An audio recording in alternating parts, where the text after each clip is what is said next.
আসসালামু আলাইকুম ওয়া রাহমাতুল্লাহি ওয়া বারাকাতুহু। ক্বালা an-নাবিয়্যু সাল্লাল্লাহু আলাইহি ওয়াসাল্লাম, মা তাযালু কাদামা আবদিন হাত্তা ইউসআলু আন আরবাঈন, আন উমরিহি ফীমা আফনাহু, আন শাবাবিহি ফীমা আবলাহু, আন মালিহি মিন আইনা ইকতাসাবাহু ওয়া আইনা আনফাকাহু, ওয়া মাযা আলিমা ফীমা আমিলা।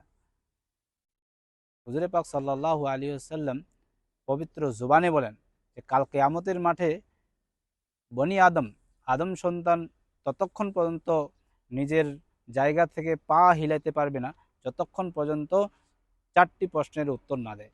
এক নম্বর, পুরো জীবনের হিসাব, আন উমরিহি ফি মা আফনাহু, তুমি পুরো জীবনের হিসাব দাও তুমি কোন কাজে ব্যয় করেছিলে।